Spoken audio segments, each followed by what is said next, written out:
I'm Brittany. This is Shenwei, and welcome to Gaywatch, where we watch gay things. We're finally back after a month. We've been working our way through Volume 1 of Guardian, which we will be finishing today.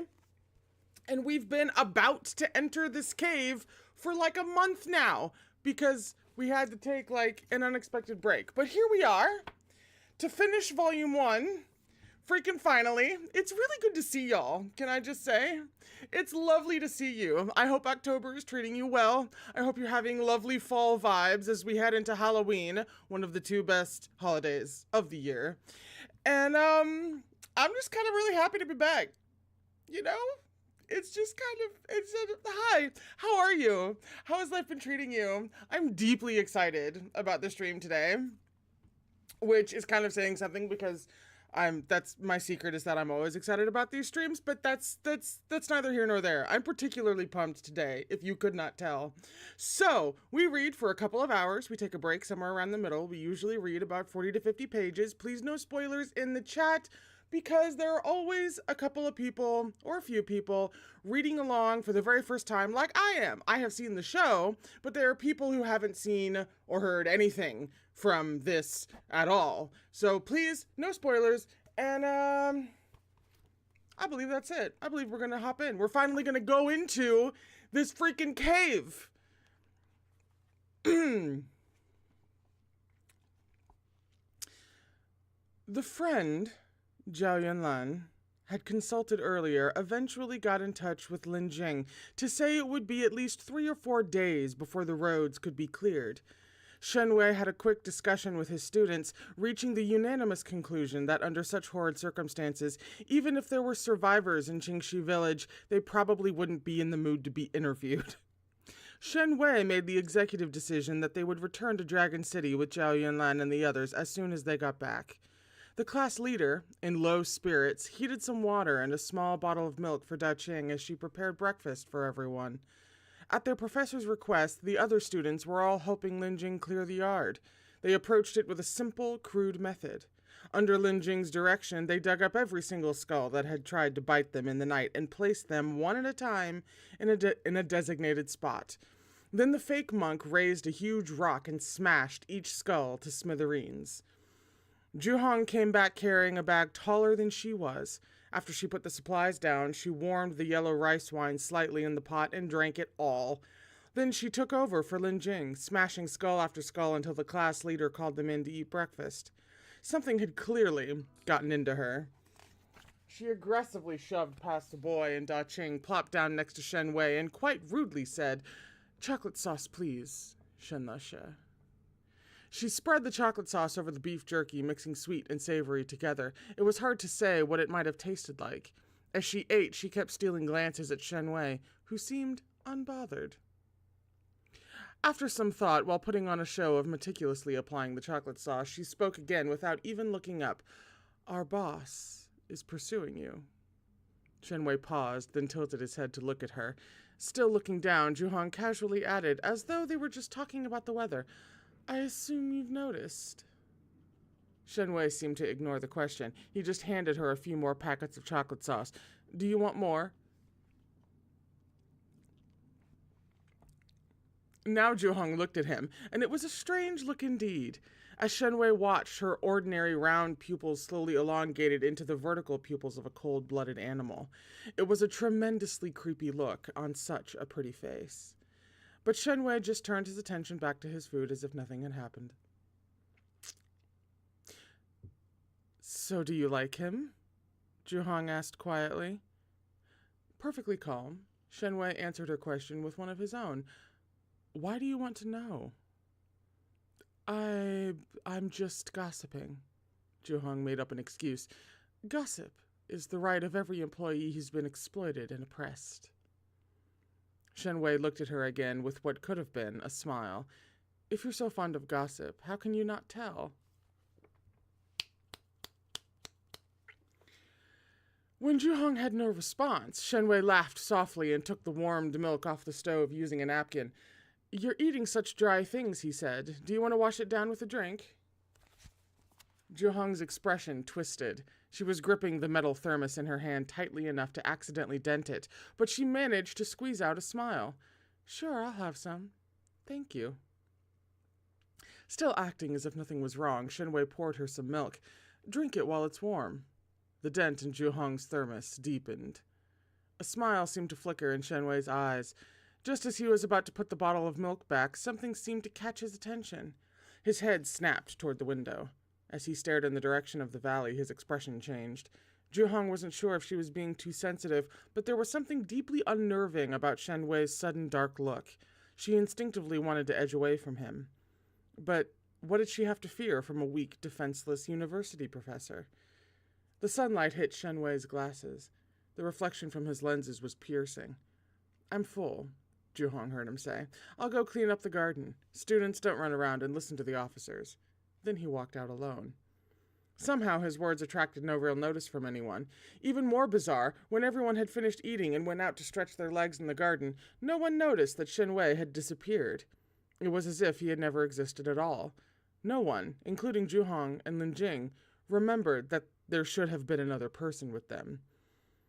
10 minutes later, the missing professor materialized out of thin air in the spot where Zhao Yunlan and the others had found Wang Zheng's plastic arm. He wasn't even wearing a jacket. The north wind swept through the mountains and disturbed his hair and shirt, leaving snow behind on his glasses. An image?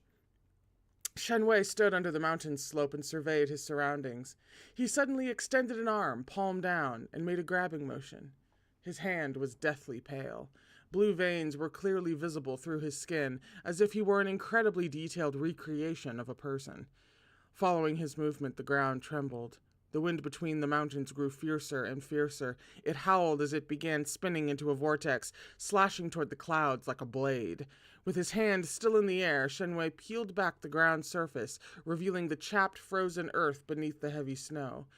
It was then that something crawled up out of the ground and flung itself straight at Shenwei's back. Arrow swift, it hurtled toward its defenseless-looking target. A smell started to permeate the air, the stench of rot mixed with a floral fragrance. Sounds a little bit like a dead body to me. In a heartbeat, Shenwei had already pivoted and clamped a hand around his would-be attacker's neck. The thing he had grabbed was a Yochu. Pure aggression flooded Shenwei's gentle, handsome face. The Yochu struggled feebly. Gurgling noises came from its throat. "Rules are rules," Shenwei said mildly. "Your kind brazenly crossed the boundaries and left the forbidden area without permission. The penalty is death." The Yochu's feet could no longer touch the ground. It kept struggling, writhing like a fish out of water. Its twitching hands came up in a vain attempt to pry Shenwei's hand off its neck. Shenwei's fingers tightened. The Yochu in its grasp jerked violently a few times and stopped moving, turning rigid. He casually tossed the corpse aside. The instant it touched the snowy ground, it vanished. In its place, a strange flower emerged into the frozen world. Shenwei ground it underfoot. With a crack, the delicate flower stem snapped in two. He pointed at the ground, and an indistinct black line began to snake its way across the snow, following the faint footprints that ascended the mountain and disappeared into a cave halfway up. There was a much louder crack. Shenwei's gaze flashed, and as it froze, and as if frozen, the black line on the ground shattered. A sharp scream rang out in the distance, and 7 or 8 Yochu burst out of the ground.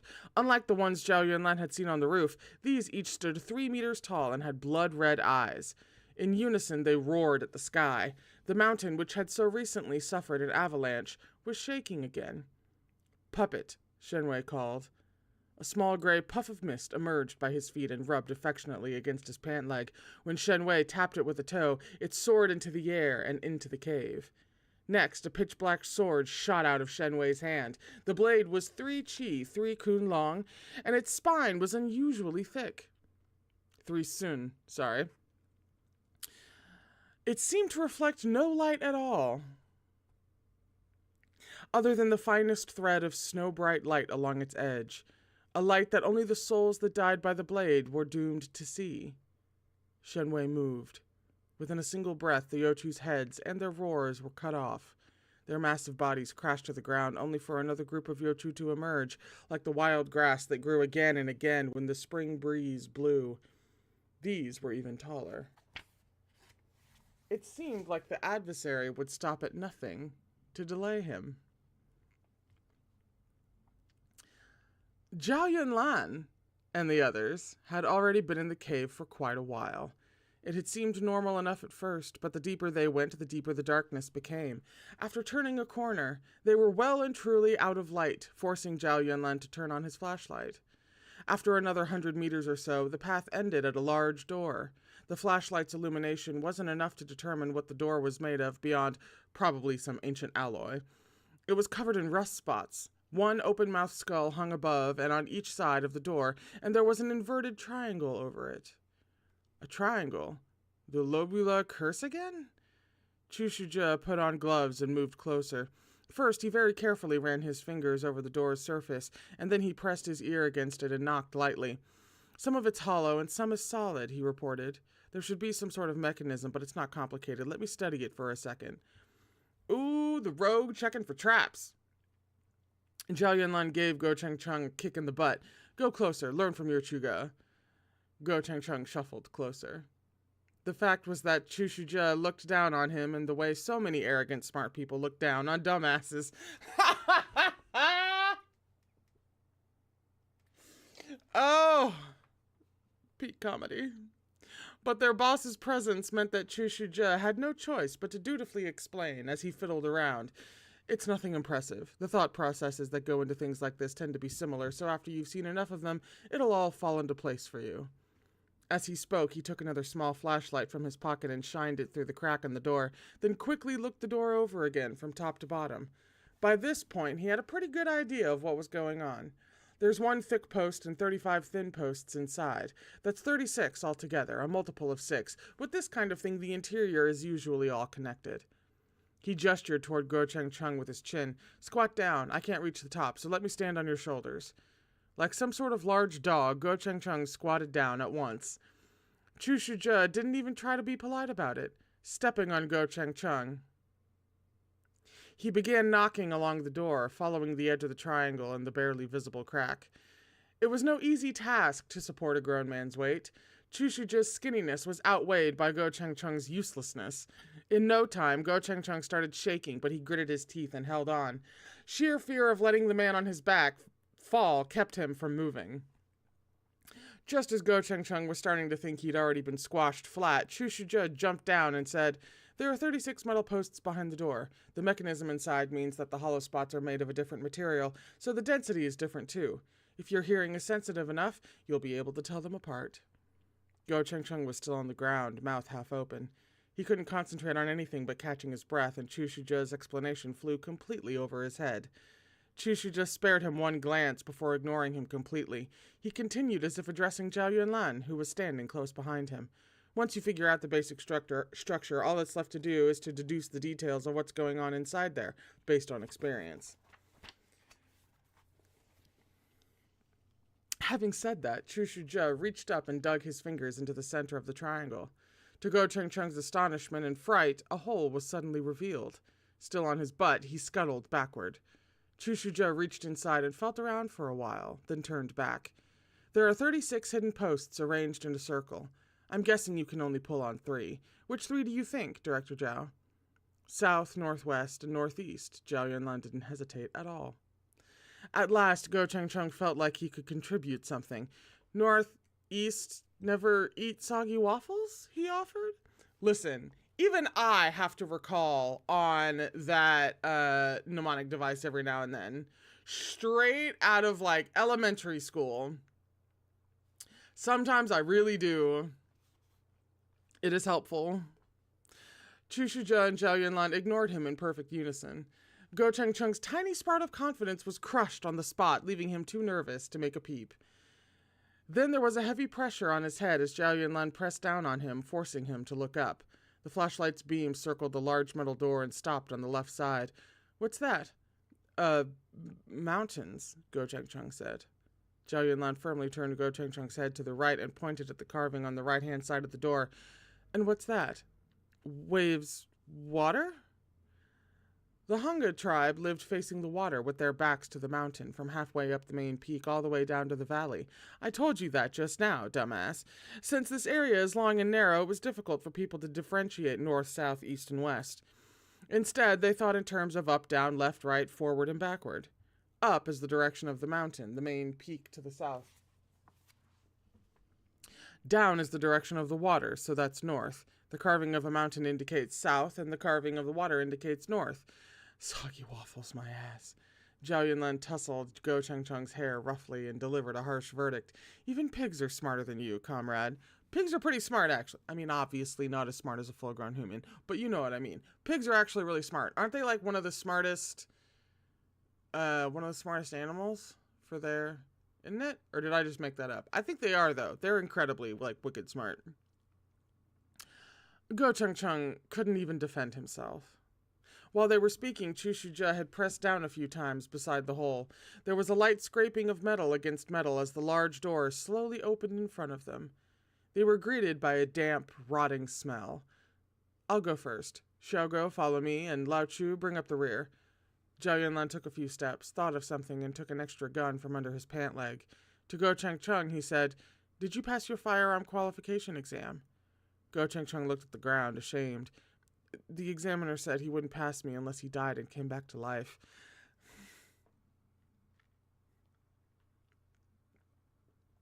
This poor boy. This poor boy.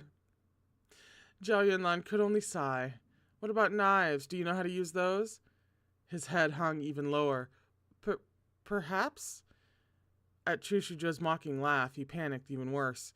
I hired a world peace ambassador. Zhao Yunlan gave the seemingly endless cave a worried glance.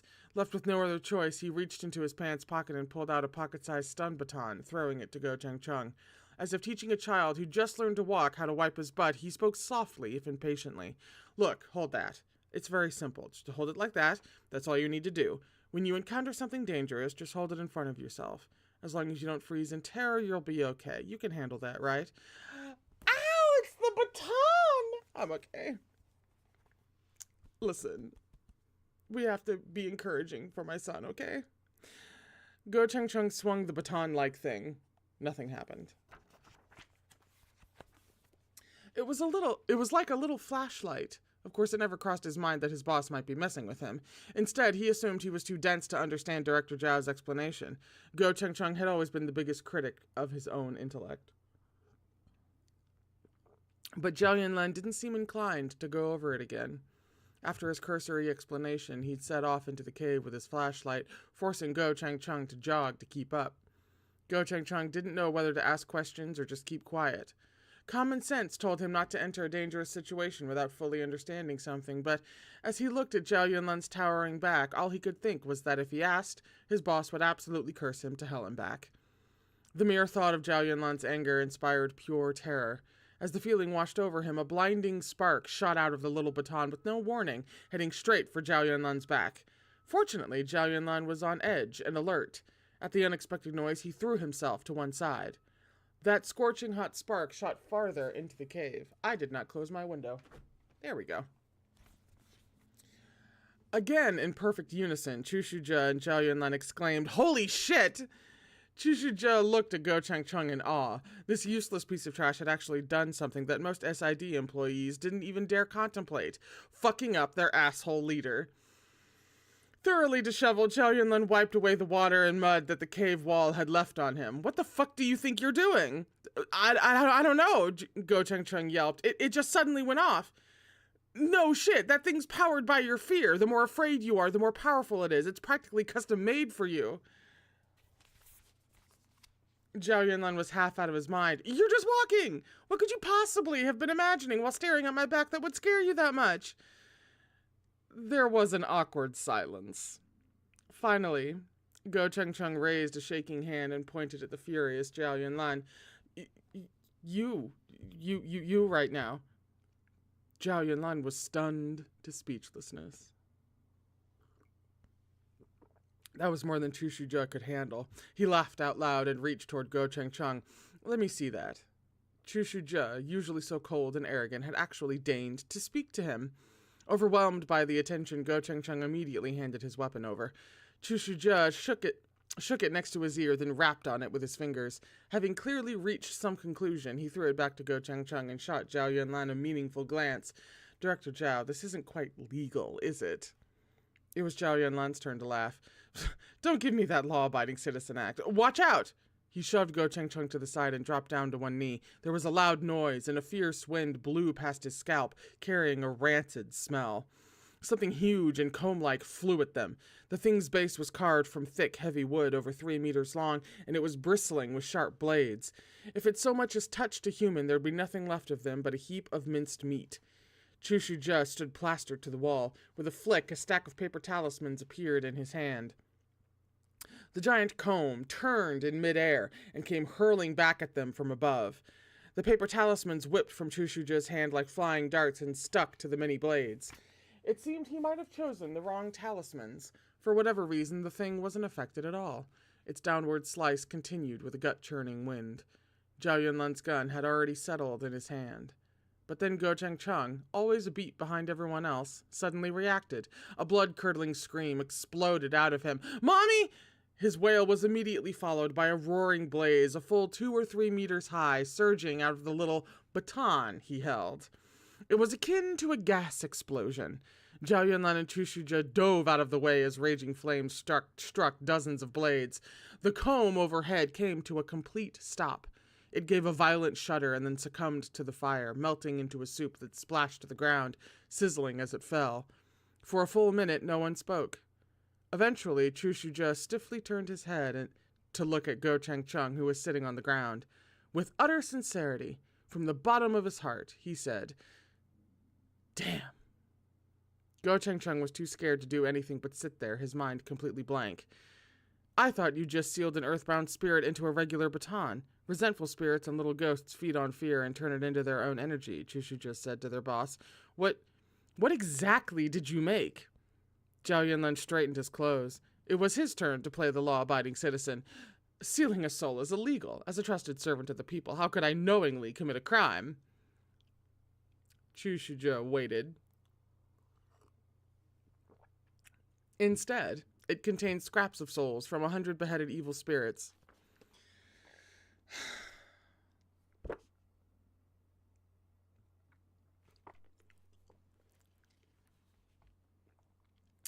I got most of them from the soul-executing emissary and acquired some from reapers using spirit money. Then I mixed the scraps with true flames of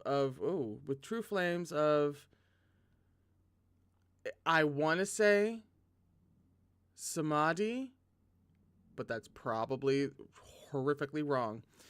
That comes with a footnote, though. The true flames are a fictional, inextinguishable flame. Chu Shujia was on the brink of a complete breakdown. Where did the fire come from? Last year when we went to capture that, Bifeng, that comes with his own footnote. Bifeng is an auspicious bird from Chinese mythology. The classic of mountains and seas describes it as a one-legged, crane-like green bird with red markings and a white beak, and warns that the Bifeng may carry dangerous fire. True flames, perhaps? Last year, when we went to capture that Bifeng that escaped, I borrowed some fire from it to light a cigarette. I saved a spark. The more he explains, the more... There was nothing Chu Shujia could say to that. He had a thug of a boss who straddled the line between dark and light and who was bros with everyone in the 3 realms. He had to admit there might be no hope of his long-cherished wish, beating Zhao Yunlan up, coming true. Zhao Yunlan was about to warn them to be careful when a distant whistling began. A glowing gray mist drifted over, settling into Zhao Yunlan's arms. The light and mist vanished the moment they touched him, and a letter appeared in his hand. It was in a pitch-black envelope, with blood-red writing and a familiar scent. Chu Shujia's expression turned serious. He just started to step forward, but now quickly retracted that half-step.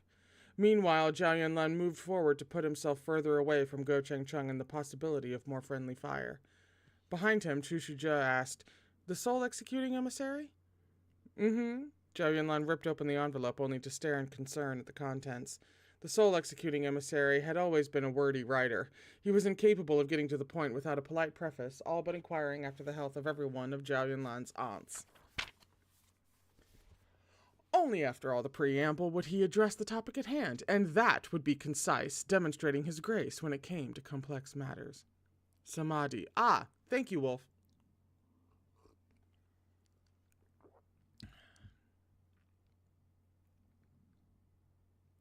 This letter, on the other hand, was clearly rushed, with no introduction or conclusion. It was terse enough that it could have been a sticky note. Danger. Do not give chase. Hurry back. Chu Shuzhe craned his neck. Why would the emissary send a letter here? What happened? Zhao Yunlan folded the letter and stuffed it into his pocket, thinking things over. The emissary usually sent his lone soul notices to the SID office. If there wasn't a genuine emergency, he wouldn't have tracked them down out here. After all, he didn't want to be seen by unrelated parties. Why did he suddenly... And how did he know where Zhao Yunlan was? Zhao Yunlan hesitated for a moment, looked at his confused subordinates, and then said, Lao Chu, take him back first. Meet up with Lin Jing and the others. Why? Chu Shuzhe asked. Are we not going to find the Wang Zhengjie? Go Chengcheng questioned. I can do that on my own. You two head back. Zhao Yunlan patted Go Chengcheng's shoulder. Hold on to the thing I gave you and be careful on your way. Once you get back to the others, help Lin Jing destroy that sacrificial altar. Don't let Shen Wei and his students run around. Wait until the rescue team clears the roads. Even though Zhao Yunlan hadn't revealed anything, Chu Shuzhe still felt a little uneasy. You're continuing by yourself? Zhao Yunlan nodded and said nothing else. Chu Shuzhe's brow creased. Then he pulled decisively on Go Chengcheng, who still wanted to say something. Let's go. But what? Don't waste time. The boss wants to wrap this up so he can go back to his romance. Hurry up. The way he's not wrong. Even as Chu Shuzhe dragged him back to the cave's entrance, Go Chengcheng kept looking worriedly back at Zhao Yunlan. Zhao Yunlan had his flashlight tucked into the crook of his elbow. His hands and their leather gloves were shoved into his jacket pockets. He stood and watched his subordinates until they were out of sight before he turned to continue deeper into the cave. The gray shadow that had dissipated earlier came back out of nowhere. It coalesced into a little skeleton the height of a 4- or 5-year-old child. Standing in front, staring up at him, it extended its thin white arms to block his way. Oh, there are puppets this small? Did the soul-executing emissary send you to follow me? Zhao Yunlan raised a brow. I've got things to do. Move. It might only have been the puppet's size that gave this impression, but there seemed to be a childlike innocence in the dark holes of its eye sockets. It didn't appear to understand human language, as it didn't nod or shake its head. It just stood there, not letting him pass. Zhao Yunlan rubbed his chin. He was a bit surprised that the soul-executing emissary, who spoke so little, understood him so well. It's not making a comeback. It's not. I won't even say the word. It's not happening. Skating right past it. My brain's not going to get hung up on it. It's fine.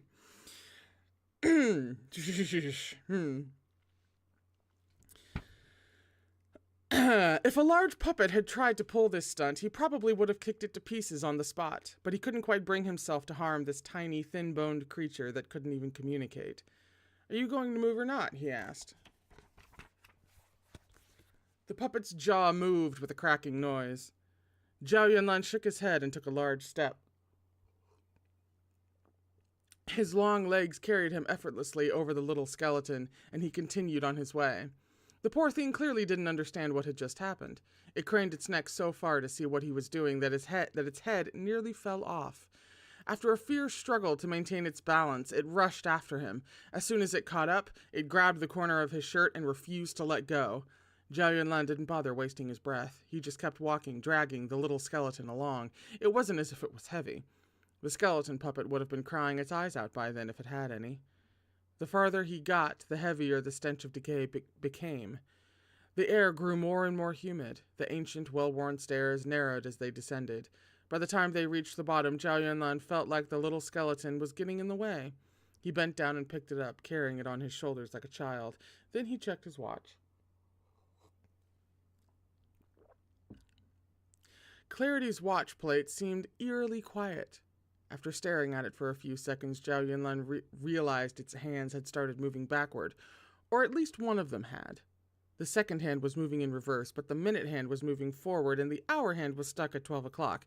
Some strange force seemed to be bringing the three hands together. When they finally converged at 12 o'clock, they stayed there, as if dead. Zhao Yunlan scraped a bit of the mud from the wall and brought it to his nose. "It might just be my imagination," he said, talking to himself, "or maybe to the little puppet on his shoulders. But I feel like I'm already dead and buried." The little puppet made a cracking noise. It suddenly extended a sharp finger and poked the side of Zhao Yunlan's face lightly. Then it pointed at the nearby wall and made a few more cracking sounds. Zhao Yunlan aimed his flashlight in the direction the finger was pointing. A line of text was illuminated. "You may not have eyes, but you sure can see. Good catch. This is in the Hangul language." He drew closer and touched it gently. "Well, strictly speaking, the Hangul didn't have their own writing. I'd say this is a special incantation." The little puppet cracked some more. "Don't ask me. I'm not a walking power word dictionary. Who the fuck knows what it means?" Half to himself, Zhao Yunlan said, "But I know that in Hangul culture, smooth, curved lines represent gentle, peaceful things, and hard, angled symbols rarely mean anything good.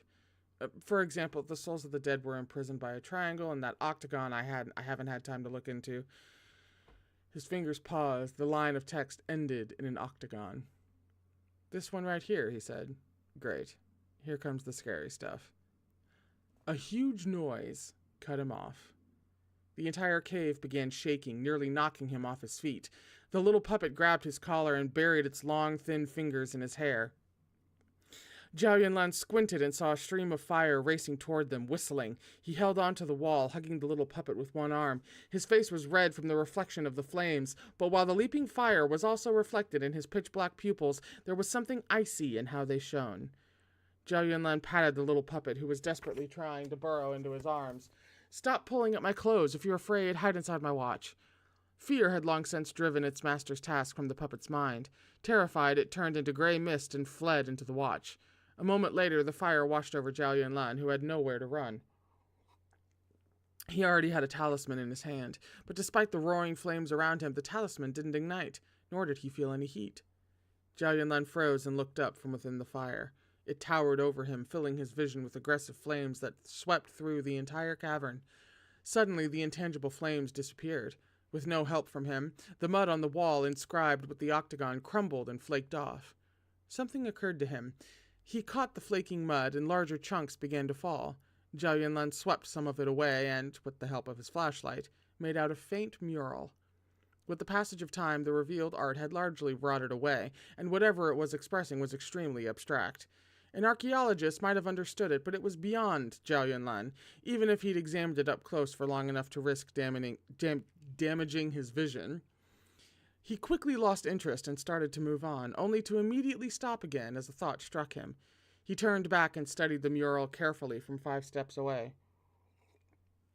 The flashlight's beam slid across the surface, tilted upward 45 degrees to the 3 o'clock position, then tilted down 45 degrees. There was a huge octagonal shape on the mural, with a tiny octagon at each of its 8 points. Zhao Yunlan looked at the shape that had been hidden within the mural. He patted down his chest, then pulled a wallet from his jacket's inner pocket. Among the change and bank receipts was a piece of wrinkled yellowing paper with curling edges, torn out of an old book. In fact, it was the page from the record of ancient sorcery that described the Lobula disease curse. He'd had it on him all along, but it wasn't exactly something he could have shown Chu Shujie. The page was illustrated with a fanged monster. It had 6 arms, but only 2 legs, each limb pointing at a point of an octagon. It looked ferocious, with a mouth wide open in anger. A small mountain was depicted in its mouth, and there was a pitch-black octagon on the left side of its chest. "The mountain is in its mouth, and this thing is at its heart," Zhao Yunlan muttered. He slapped the large map he was carrying up against the wall. Placing the illustration of the monster against it, he slowly rotated the map until south was facing up. Marking a line with his nails, he connected the mountain in the monster's mouth with the octagon on its chest and extended the line in both directions. His fingers landed in the most concave area of the valley. The huge fire in the valley, the skulls at the peak of the mountain, the many restricted techniques of a long-extinct tribe. There seemed to be a deeper layer of secrets beneath everything. Why had Wang Zheng suddenly abandoned her companions and come here all by herself? Why was she so adamant about her remains, which had already been buried for hundreds of years? Zhao Yunlan was getting a bad feeling. He started moving again, going deeper and deeper into the cave. It kept narrowing around him until he could barely raise his head.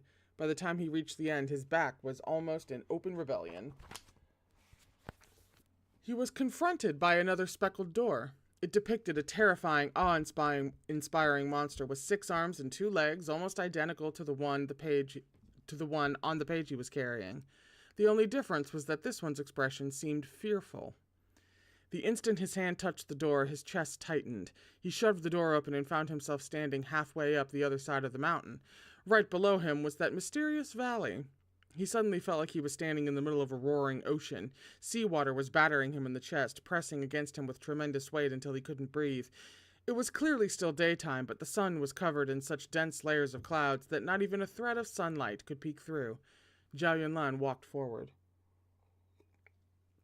His first step seemed to set something off. A silent sigh came from the depths of the earth, like water ripples spreading in circles from the Hanga tribe's back mountain. There was something in this valley, something terrible and great. Zhao Yunlan continued toward the valley. The air grew thinner and thinner, increasing the sensation of pressure on his chest. His temples felt like something was clamping down on them. His pulse pounded in his ears and his vision started to dim. Slowly he adjusted his breathing. Breathing too heavily would exhaust him too quickly. He pinched his palm. A peculiar feeling was stirring in his heart. If there was something Wang Zheng couldn't let go of after all this time, even after becoming a ghost, it definitely wasn't her corpse, which had been reduced to bone long ago. It was this. The little puppet's head suddenly poked up out of his watch. Its jaw clicked randomly. Whatever it was trying to tell him, it was clearly a scaredy cat. It wanted to stop him, but was too afraid to come out of the watch. Zhao Yunlan just pressed it back inside. His expression grew more solemn as he continued under the immense pressure. He pulled 3 yellow paper talismans from his chest pocket. These 3 were different from the others. The corner of each one read Soul Guarding Order in tiny script, written in cinnabar. If the black cat had been there, he would have recognized the legendary Soul Guarding Order. Zhao Yunlan didn't seem to be doing anything, but every 3 steps a Soul Guarding Order ignited in his hand. When the last one had burnt to nothing, 3 whip cracks sounded. From thin air, a long whip appeared in his hand. The whip extended as if it were alive, pulling him forward until he caught sight of a white shadow about to melt under the daylight. Grim-faced, he flicked his wrist and sent the long whip lashing in that direction. It coiled around the white shadow and dragged it to him. Wang Zheng's plastic body was long gone. Her soul had been horrifically weakened, but her eyes were still open. She looked at him with the calm of someone about to die. "You've completely lost your mind." Zhao Yunlan caught hold of her and shoved her into his watch, cursing. His heart hurt like hell. It felt like it was about to explode from pain. This fucking place. Having found Wang Zheng, he meant to leave immediately, but something seemed to call to him. His eyes were drawn to where she had been standing. A huge stone pillar stood there, dozens of meters tall. It was blacker than night, wide at the top and narrow on the bottom, like a huge wedge nailed into the ground. Its base was a dilapidated sacrificial altar. The altar stone had been covered in hunger curses, and below it there was an offering table laden with bloody sacrifices. The sacrifices looked for all the world as if they had just been placed there. The instant Zhao Yunlan's gaze fell on that giant stone, countless faces appeared on it, a dense tapestry of them, every single one shrieking in agony. The sound stabbed into his ears. It was a chorus of absolute human suffering, screamed in unison by thousands upon thousands of people. A weight like a massive rock pressed down on Zhao Yunlan's chest. There was a buzzing in his ears, and excruciating pain rapidly spread through his entire body. He leaned down to vomit a mouthful of blood and couldn't straighten up again. Knees buckling under the pain, he fell backward, and for a few seconds he couldn't see or hear. "I can't pass out here." Hand sticky with blood, he made a decisive grab for the knife sheathed to his calf, then aimed the knife for his own palm. As the blade descended, an icy hand grabbed it by the hilt. Someone's arms closed around him from behind, dragging him into an embrace. Through the reek of blood, he smelled something familiar. It was the light chili fragrance that came from the end of the hangguan. The soul-executing emissary? The knife in Zhao Yunlan's hand clattered to the ground. He relaxed, passing out completely.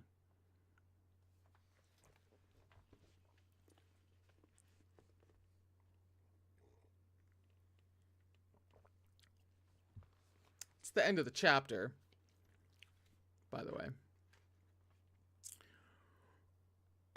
We're on page 309 for chapter 23. Let me check real quick, though, see how long this is, because it might be better to take our break now or after this. This is actually a pretty standard length chapter, if not just a tiny bit short. So we'll go ahead and read this chapter real quick before we take our break. Nothing to see here.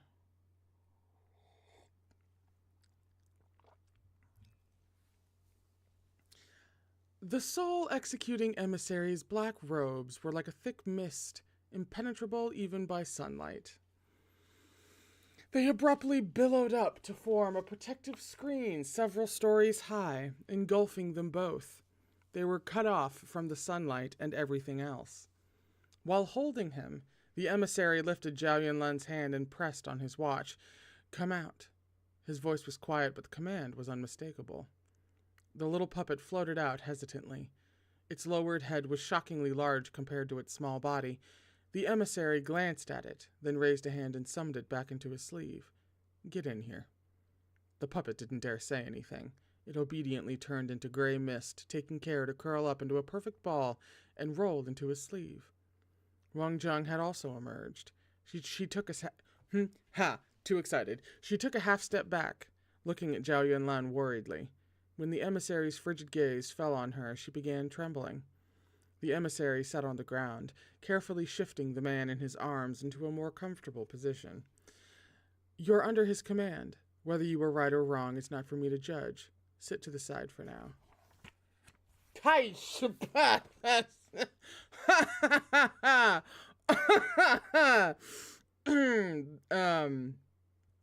Art.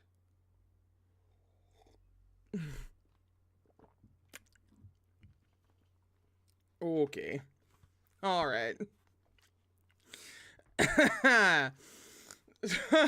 it's distracting to have on the other page there. We'll get there. It's fine. Wang Zheng didn't dare approach him. She hesitated for a moment, then found herself the farthest possible corner to sit down in, right along the edge of the protection he'd raised. I'm going to have to cover this page if I'm going to concentrate. The emissary seemed to be taking great care to keep Zhao Yunlan from getting dirty, even though Zhao Yunlan had already made a mess of himself. When the emissary carefully set the soul-executing blade aside, Wang Zheng got a look at it, and the blood-stained hilt. From within a vast sleeve reminiscent of a black hole, a deathly pale hand emerged. The emissary wiped the blood from the corner of Zhao Yunlan's mouth, almost tenderly. His fingertips lingered barely perceptibly where they grazed Zhao Yunlan's lips. The air was charged with an indescribable tension, as if the emissary would lean down and kiss him at any moment. Wang Zheng didn't dare make a sound, but her eyes widened in shock.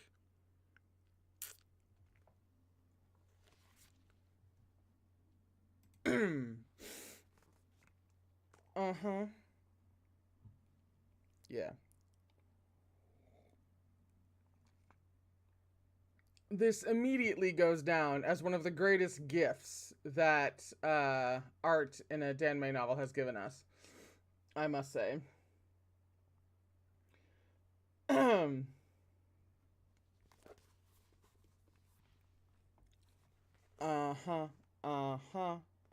Yeah.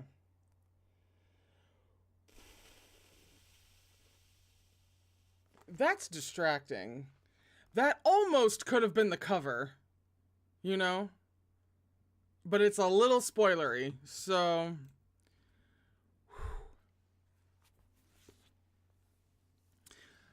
When Zhao Yunlan woke up, he found his head cushioned on someone's shoulder.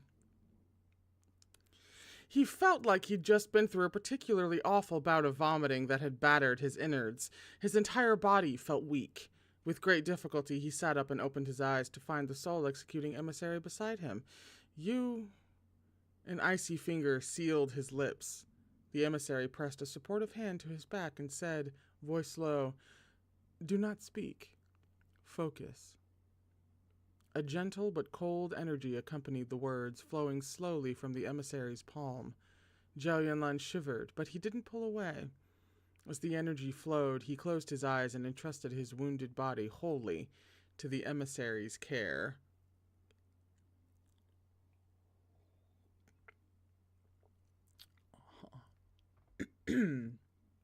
The soul-executing emissary's coldness was said to spring from his innate ruthlessness and cruelty, but it was comfort spreading through Zhao Yunlan now, the churning in his chest slowly calming. Zhao Yunlan couldn't help admiring the emissary. In all the years he'd been in charge of the soul-guarding order, whenever he encountered truly heinous crimes or the most unbelievable situations, the emissary had always personally arrived to take care of it. They had always had a partnership. In all that time, Zhao Yunlan had never seen the emissary act rudely or lose control. He always seemed so calm, modest, and amiable.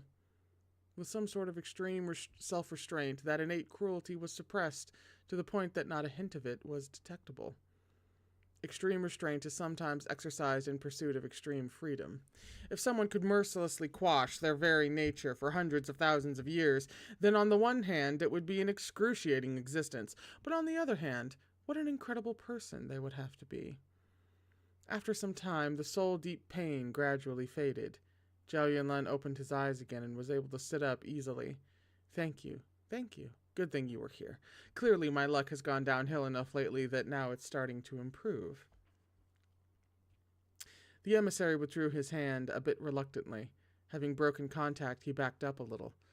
Politely, he said, "Think nothing of it, but you should have heeded my warning, Guardian." "It's all because of that damned girl." With his chin, Zhao Yunlan indicated Wang Zheng not far away. "Every person at Four Bright Avenue matters. As long as it's work hours, they're all my people. I can't just leave her." It was bad enough with the emissary being hot about it. I can't take Zhao Yunlan being hot about it. As well, you can't, I can't take both at once. You can't do that. You have to choose one or the other, alright? Jesus. His expression darkened as he addressed her directly. "Get the fuck over here." Wang Zheng floated over silently. Zhao Yunlan swung his whip toward her, and Wang Zheng reflexively closed her eyes, but the whip didn't touch her. Instead, it brushed past her, then curled in on itself midair. It swept over the ground, leaving a deep white mark. "Why are you closing your eyes? I don't hit women. Get over here." The long whip turned into a paper talisman and drifted into Zhao Yunlan's hand. There was still some blood on the corner. Zhao Yunlan's gaze swept past the blood to glance at Wang Zheng. "The soul-guarding order isn't enough to order you around anymore, is it?" Wang Zheng said nothing. She just knelt in front of him. Zhao Yunlan wasn't having any of it. "Don't kneel either. What are you kneeling for? My wallet's still in the car. I don't have red pocket money to give you." Wang Zheng bit her lip. Zhao Yunlan glowered at her, expression unkind. He took a cigarette from his pocket and put it between his lips, but as he was looking for his lighter, a hand suddenly plucked the cigarette away. Zhao Yunlan touched his nose. Somehow that felt a little familiar. "I've checked your file," Zhao Yunlan told her. He rubbed his fingers together, unused to having them empty. "You died in 1713, the second year of the inner turmoil that you said the Hanga tribe suffered. What happened? You wanted to find your corpse. Where is it? Did you place all those offerings under that huge pillar? What is that?" The soul-executing emissary interjected. "That huge pillar is known as the Mountain River All." "Ho! Well!"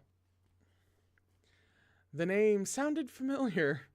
Zhao Yunlan thought about it, brow furrowed in thought. "One of the 4 hallowed artifacts?" The emissary nodded. "The Guardian is knowledgeable."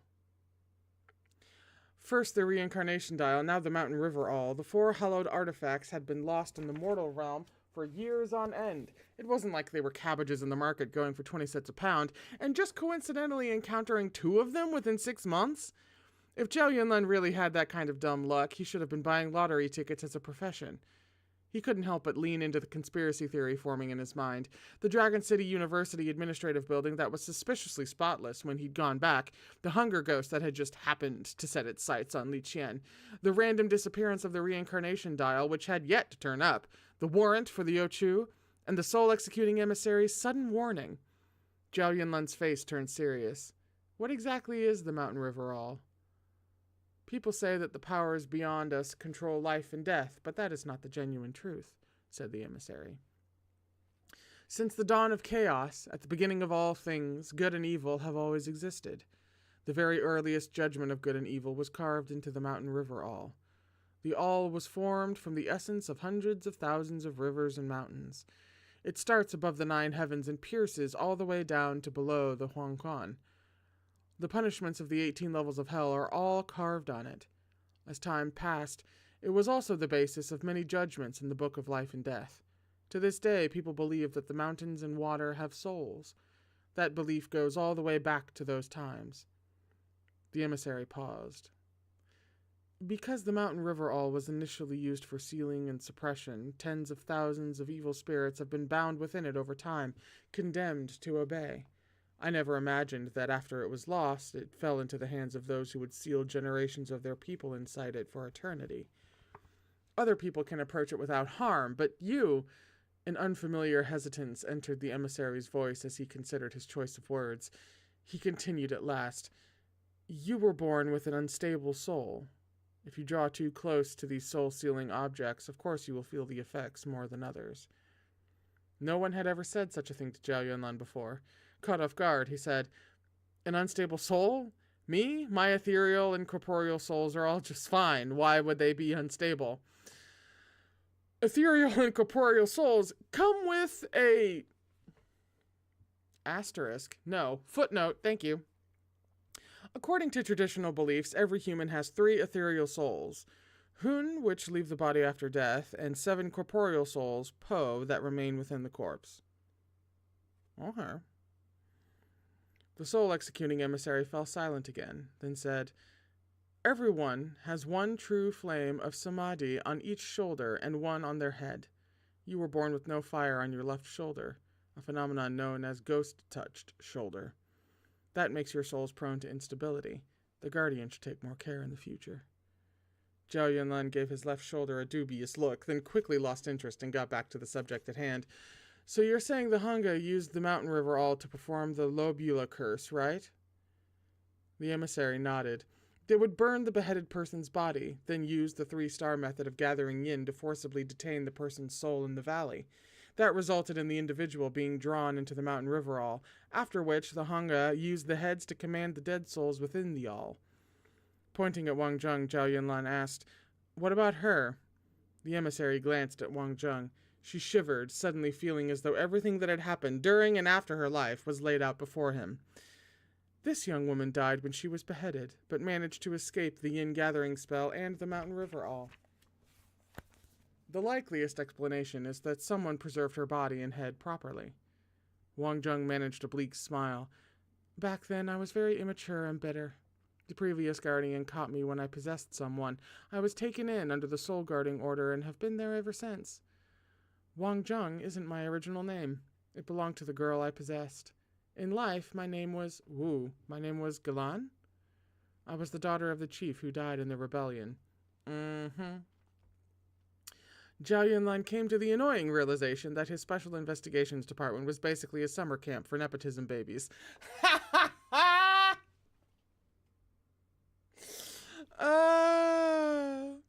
The leader of the rebellion was named Sangzan, Wang Zheng continued. He was a slave's son. His mother was my mother's hair-combing maid. In our tribe, there were no ordinary people. There were the tribe's leader and nobility, and then there were slaves. So Sangzan naturally also grew up to be a slave. He was brave and hard-working and stood out among all of the tribe's slaves. He became my father's horsekeeper. By modern standards, you'd say he was a handsome, talented man whom everyone admired. There was pure bitterness in her smile now. Unfortunately, among our tribe, a slave was just a slave, no matter how talented they might be. A slave's life had no more value than the lives of livestock. They could be bought, sold, or dealt with anywhere. Sangzan was handsome and rich, but he was denied dignity. Eventually, my father took a fancy to a young female slave, Sangzan's little sister. When he got her pregnant, my mother was furious. She took her anger out on Sangzan's mother and found an excuse to behead her. My older brother whipped Sangzan's father to death, and Sangzan's sister, my father had forced her to begin with. After all of that, she hanged herself with a horsewhip.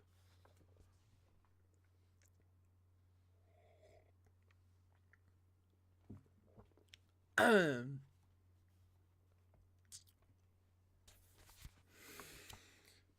Yunlan dug out the last pack of beef jerky and began eating it.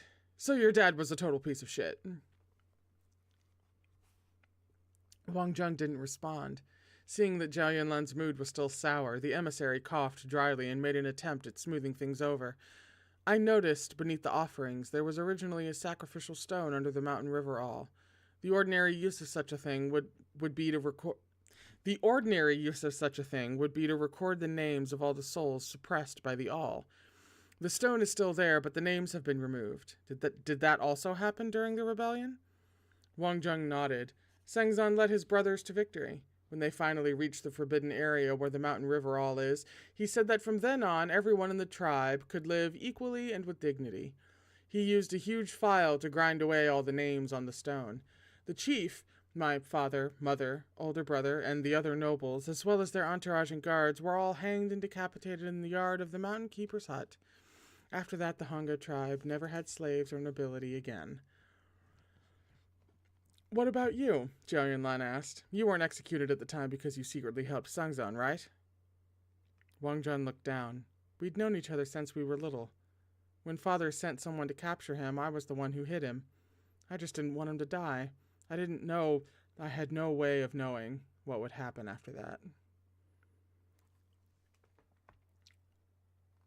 And on that note, at the end of the chapter, let's take a break. We're going to break for just 10 minutes or less, usually. And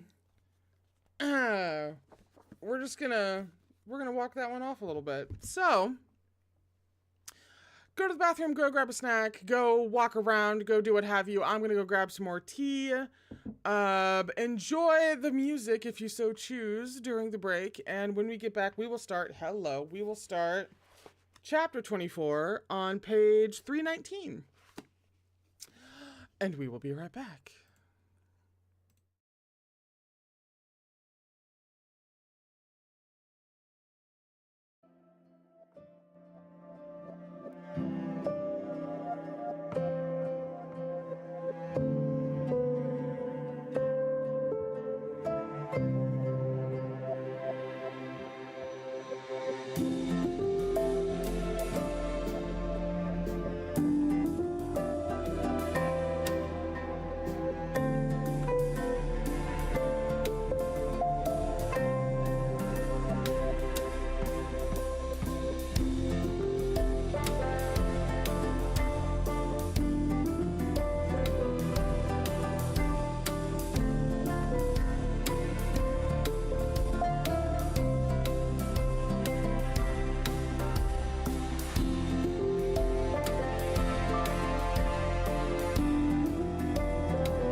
And we are back.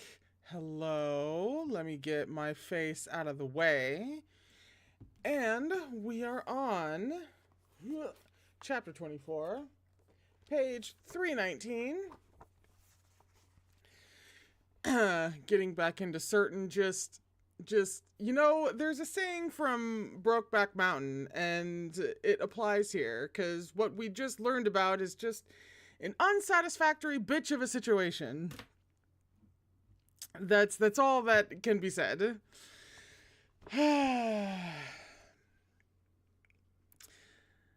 Brow furrowed, Zhao Yunlan looked at Wang Zheng. She stared straight at the ground. When she stared in one direction like that, it always made her look like she was spacing out.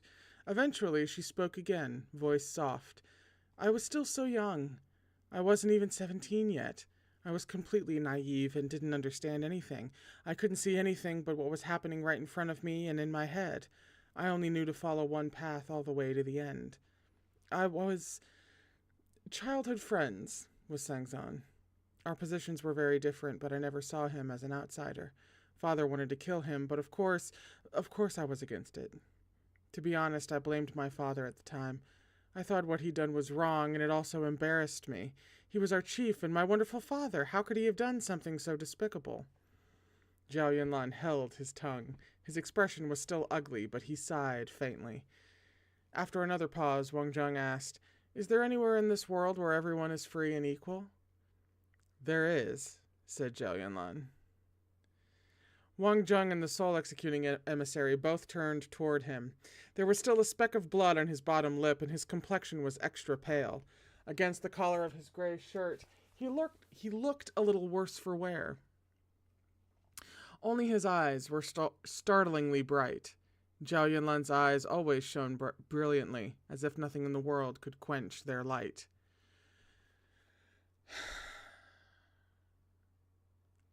Every now and then she just sneaks around the corner with a little bit of description that just sucker punches you, and then she runs away giggling, and do not appreciate it. When facing death, he said. The emissary couldn't help replying, The Guardian's words are too cold. If that is so, why do mortals spend their lives seeking and struggling so bitterly? My lord, you need to look beyond the surface. Zhao Yunlan looked up. What constitutes fairness or equality? The reality is that what's fair for one person is always built upon someone else being treated unfairly. Oh, we don't have time to get into that.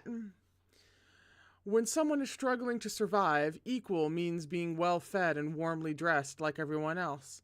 Once they have a full belly and warm clothes, equal means having as much dignity as everyone else. And once they have dignity, a sense of superiority kicks in, and they won't be satisfied until they have more than other people.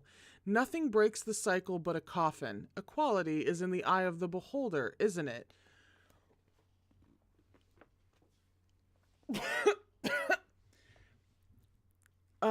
He really just succinctly and matter-of-factly summed up the problem with humanity, didn't he?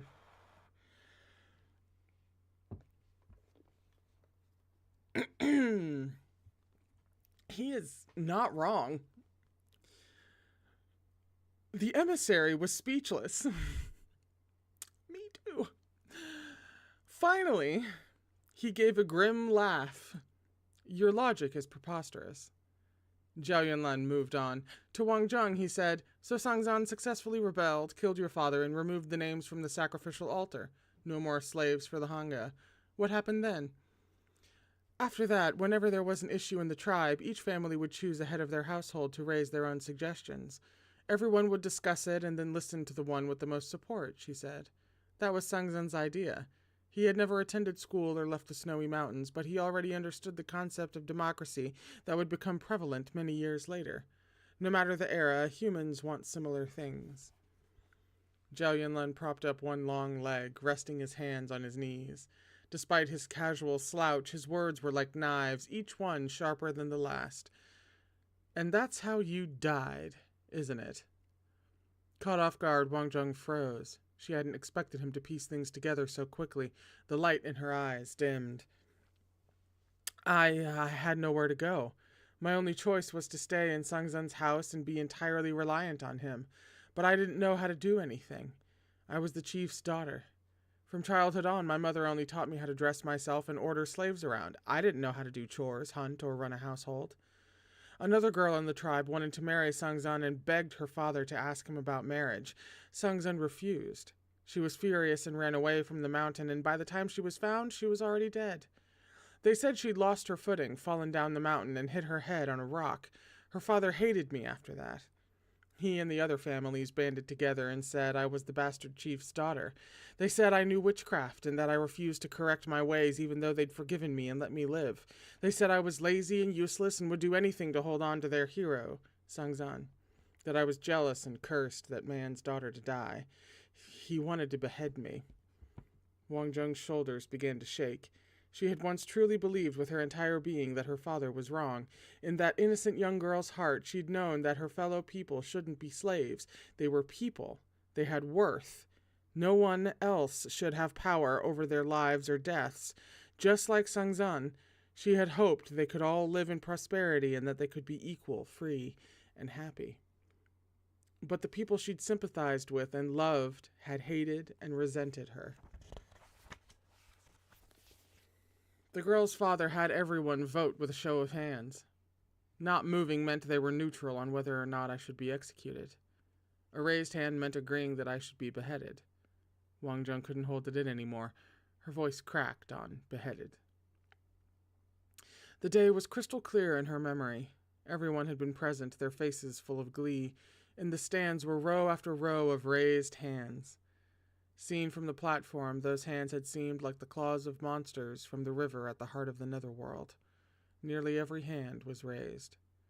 All those people had looked at the young girl bound in front of them and shown her only coldness, numbness, ignorance, and cruelty. Together they had all come to a shocking agreement. Kill her. Cut off her head. Faced with that, even if someone's heart had contained millions of bright lights, all light would be extinguished. There could be nothing left but ash. No one had remembered what she'd done, or at least they'd believed that she acted for selfish reasons. Wang Zheng wept. As her tears fell to the ground and turned to fleeting wisps of smoke, her figure became lighter and clearer. 300 years after her death, her tears should have been long since exhausted, but in this moment of pure anguish, she shed tears made of her own essence, weeping her soul away. Don't cry. Zhao Yunlan touched her chin lightly and wiped her tears, a soul-stabilizing talisman between his fingers. With a quiet exclamation, he pressed the talisman to her forehead. Her tears were instantly sealed off, preventing any more from escaping. She stared at him, eyes large and still filled with almost childlike innocence. Meeting his gentle, inscrutable gaze, she had the sudden conviction that he knew and understood everything. He held clarity out to her. Come inside first. She went still for a moment, then felt a soft, inexorable force pulling her into the stopped watch. She heard Zhao Yunlan say quietly, I'll let you out after it gets dark. Then she was gone. Zhao Yunlan and the soul-executing emissary stared at each other with nothing to say. Zhao Yunlan's eyes drifted closed as if he was exhausted. After a silence, the emissary patted his shoulder. Do not sleep yet. You were injured by the shock waves from the mountain river all. If you sleep here, you will undo the work I did to stabilize your soul. Rest a little later. Does your chest still feel tight? Zhao Yunlan rubbed his forehead roughly. I'm all right, he said, voice hoarse. I've just been dizzy all day since that girl drugged me so carelessly. Perhaps I could take you back first, and then return for the all. Zhao Yunlan waved a hand and forced himself to alertness. A little pained, he asked, Can I have a smoke? The emissary was silent. Zhao Yunlan took that for agreement, backed a few steps away, and quickly lit a cigarette. He took 2 deep puffs like a practiced addict, not inflicting even a hint of second-hand smoke on the emissary. Every trace went into his lungs. Finally, he seemed much more awake. I'm fine. Spitting blood clears out toxins, too. I didn't realize that was the mountain river all just now, so it caught me off guard. No need to worry about me, my lord. You should just hurry and grab that thing. The early bird got the reincarnation dial last time. Don't delay on my account. Having said all that, he stood up and put his cigarette out in the snow. He took a wrinkled talisman from his pocket, crushed it up, and popped it into his mouth. As he chewed on the tough ball of paper, he said, "Let's go. You first, my lord?" The emissary nodded and took down the boundless gray mist around them. They were once again facing the mountain river all. Zhao Yunlan had eaten a soul-stabilizing talisman at the last moment, but he could still feel the all's power. A soul-shaking ruthlessness with great destructive power. He stood tall and focused on the massive thing, and came to the realization that the all's cross-section was an octagon, regular and sharp, plunging straight into the center of the earth. The soul-executing emissary took a few dozen steps and then stopped, his hands clasped. A fierce gale suddenly swept over the ground.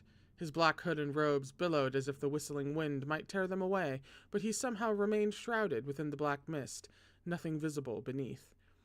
The emissary called out in a deep voice, "Soul of the mountain!" The mountain river all began to shake, followed by the ground. In moments, the entire snowy mountain seemed to be rumbling. A roar like thunder rang out in the far-off mountains, as if the gods had awakened from lifetimes of imprisonment under the ice and stone. They let out a horrible, frightening moan. The sky was dark as night. Suddenly, they could see flashes of figures around them. With tremendous difficulty, Zhao Yunlan kept his eyes open against the fierce wind and saw Wang Zheng, 16 or 17 years old, innocent, practically still a child, standing outside a crowd of people. A handsome young man in ragged clothes stood somewhere high up. As if sensing something, he turned back to look at her across a distance. When their eyes met, his blood-covered face broke into a smile that was almost pure. Then he roared, swinging the huge metal shovel in his hands toward the large stone tablet on the sacrificial altar. The hills under his feet ran red with blood. Countless bodies lay below. The crowd of survivors craned their necks to watch his every movement. The man leveled the stone tablet. After a brief silence, he suddenly yelled something, voice gruff. Zhao Yunlan couldn't understand the words, but the spirit of them was plain. Blood and mud covered this man from head to toe. He had succeeded, but his face was full of anguish, not joy. A group of people who had been oppressed for millennia were tasting their first breath of freedom, and they nearly choked on their tears. The silent crowd finally began responding to him. The valley echoed with the yelling and crying of men. The illusion was suddenly gone. The mountain river all slowly started to rise from the ground. This reminds me, this general situation of what happened to Wang Zheng and etc. reminds me of the Hunger Games. And I kind of don't want to elaborate past that because even though it's been out a while and it's massively popular, spoilers are still a thing. But if you know, you know. Towards the end of the Hunger Games, in a broad thematic sense.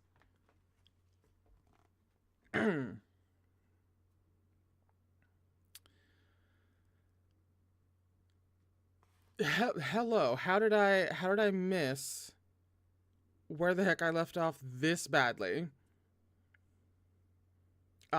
The soul executing emissary extended another finger. Soul of the water. Zhao Yunlan stood stock still. The absolute blackness of the mountain river all was reflected in his eyes, which were reddened by the north wind. He pressed against clarity as if comforting the young girl's soul trapped inside, offering what consolation he could for the solitude from which she would never find peace. A piercing outcry broke out. Zhao Yunlan's head jerked involuntarily, trying to evade it as a fresh wave of dizziness swamped him. The screams grew louder and closer together, overlapping in shrill misery. The sound gave him the feeling of being clawed apart inside. Zhao Yunlan was about to be sick. Then the soul-executing emissary's robes emitted gray mist again, cutting the sound off completely. The mountain river all resumed its original appearance, slowly falling back into the position they'd found it in. Zhao Yunlan belatedly registered the fresh taste of blood. A quick touch confirmed that he'd bitten his tongue during the assault on his ears. "What was that?" he asked. The emissary's calm voice finally took on a note of worry. "I was too rash. That was the sound of tens of thousands of ghosts crying out in lamentation." "What?" "The girl said that Sungzan had raised the stone tablet atop the sacrificial altar. I thought his action would have released the innocent souls trapped within, so the number of resentful spirits still inside caught me off guard. The dead have no tears.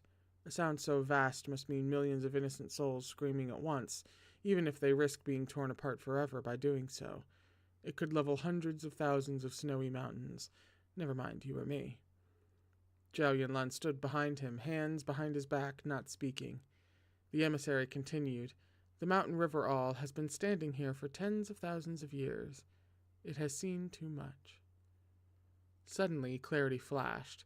A white form emerged and made for the mountain river all at lightning speed, but before she made it even a meter, before she had even fully left the watch, a clear gossamer strand extended from Zhao Yunlan's hand and bound Wang Zheng tightly in place. She froze, then lowered her head. Ghost and living human gazed at each other. Wang Zheng's eyes looked wet, but with her tears still sealed by his talisman, crying was beyond her ability. Zhao Yunlan's face remained blank, not betraying a trace of sympathy. Run. His voice held a glacial chill. Let's see if you can get away from me twice. Wang Zheng looked down, afraid to meet his eyes. Guardian, the emissary said steadily, there is no need to speak in anger. Out of respect for him, the glare Zhao Yunlan was directing at Wang Zheng eased slightly. Do you think sacrificing yourself to the mountain river all can appease the resentment of tens of thousands of ghosts? Do you think sincerity can move mountains, or do you really think that you're that important? Are you a complete idiot? The long, thin red stitches encircling Wang Zheng's neck were becoming more and more prominent.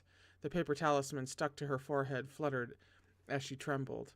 She looked every inch the zombie girl in a third-rate horror movie, but no one could laugh about the comical resemblance. Having let off some steam, Zhao Yunlan felt better. He found a place on the ground to sit next to the emissary, then gestured toward Wang Zheng with his chin. Sit. The gossamer thread binding her surged and transformed into a silver chair sized for a single person. People belonging to ethnic minorities from bitterly cold regions often had a particular warm enthusiasm about them, but there was no trace of it in Wang Zheng. Perhaps the story of her life and death was too long and cold to sustain it. Whatever the reason, she seemed perpetually gloomy and quiet, withdrawing into herself no matter the situation. Her jet-black hair cascaded down around her face, drifting in midair. Calmer now, Zhao Yunlan said, sometimes a listener only needs to hear a bit of a story before they can guess the ending. Do you know why that is? Wang Zheng looked up without answering, and Zhao Yunlan sighed. Because its ending is inevitable. And if something was destined to happen, there's not a damn thing you alone could have done to prevent it. How do you know? Wang Zheng mumbled. I just understand people like Sungzan, Zhao Yunlan said. Hundreds of generations of slaves. When a father dies, the son still needs to serve. If Sungzan was the first one who ever dared to truly rebel, his heart must have been bursting with discontent. A courageous, upright, outstanding man like that, he might conceivably be willing to die for you if you wanted his life, but he'd never allow you to harm his dignity. Whoa! That's a good point. Forget about empty things like titles or honors or distant things like promotions or wealth. Isn't a man's most fundamental dignity found in taking care of his family and in being able to keep the person deepest in his heart safe? From close by, the emissary murmured, Does that describe you as well, Guardian?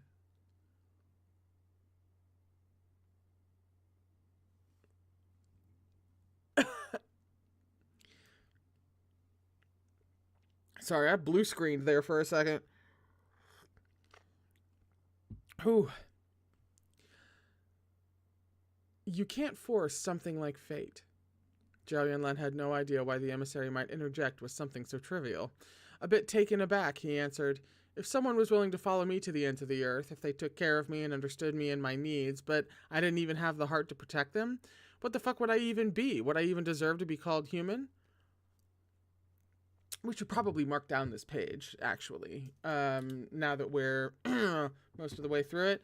We should probably... Volume 1, page 328, is relevant to a lot of things.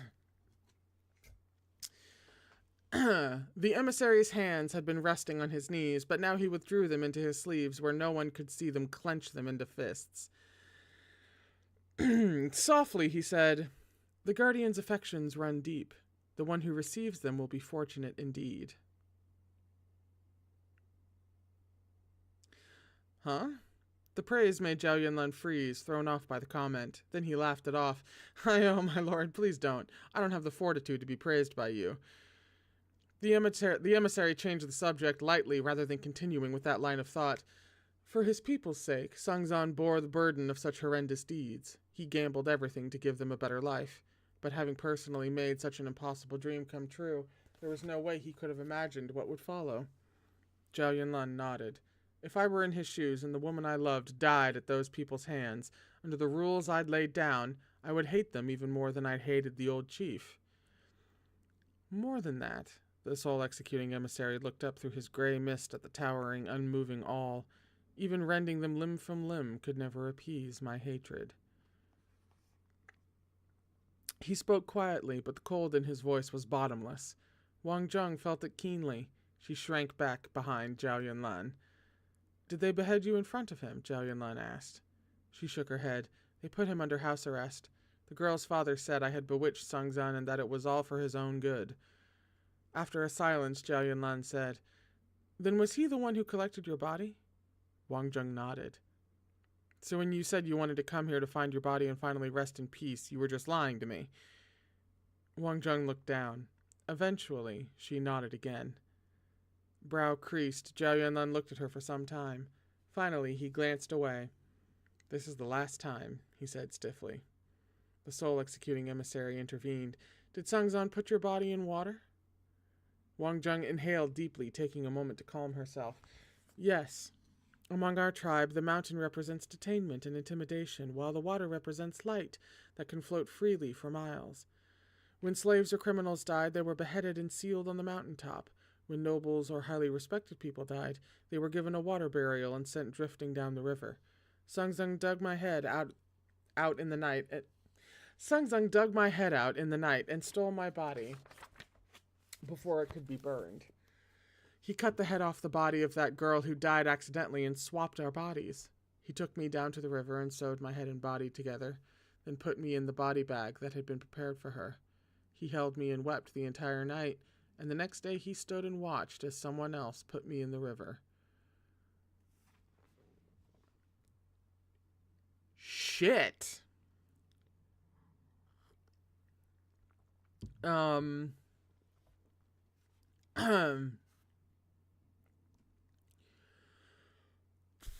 She raised her head minutely, lightly tracing the circle of red thread with her fingertips. The stitches were tight and fine. Rather than being creepy, the gesture was heartbreaking to see. Yeah, to put it fucking mildly. How must Sungzan have felt as he held her body and washed her face clean? This is exactly what I was thinking. Can you imagine having to sew someone's head back on their body, period, let alone someone you know, let alone someone you like, let alone someone you love, okay? Jesus shit. All right.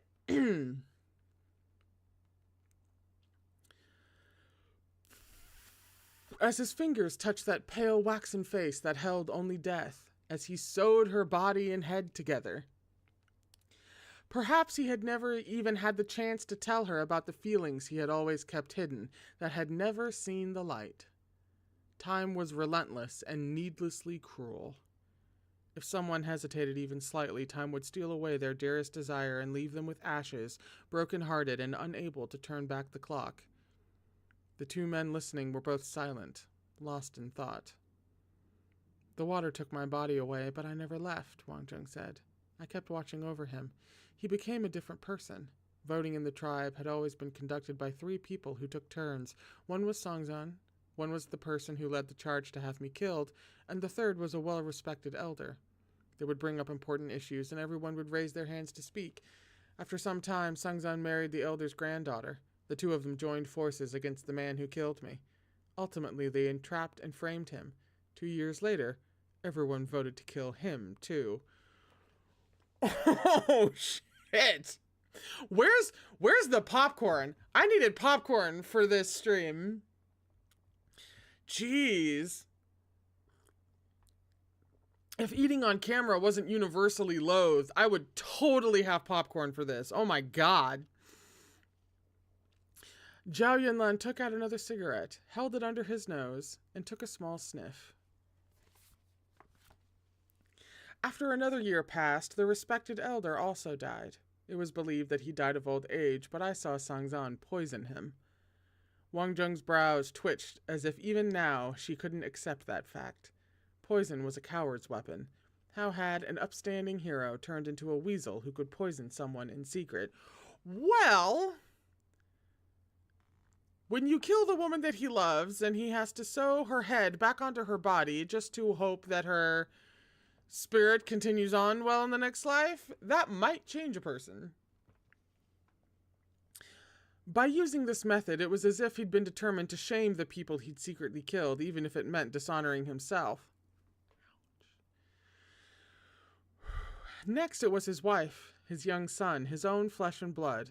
Wang Zheng's nearly transparent hands twisted in the folds of her equally non-existent white dress. Every time he killed someone, he would secretly cut off their head the day before they were supposed to go in the water. He would replace their head with a rock and bury their head on the mountain. The weight caused their bodies to sink to the bottom of the river, unable to float away.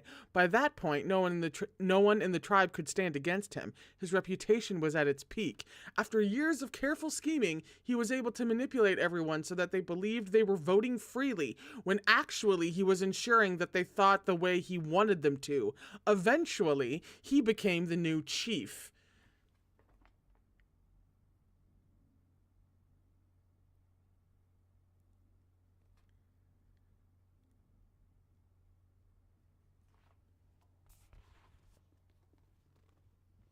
Something, cycle of death. Holy shit.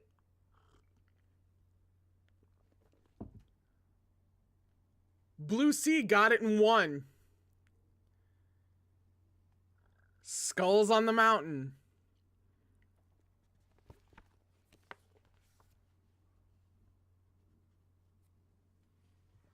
The new chief who held all the power yet wanted nothing but the tribe's destruction.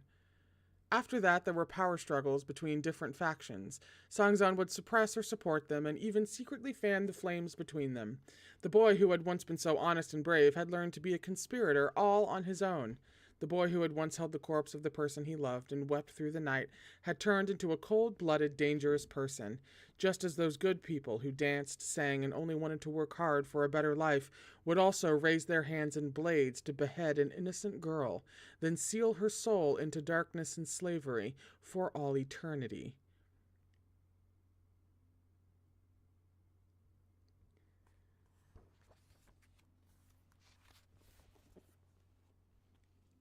In the 15th year after my death, the Hanga tribe once again descended into internal chaos.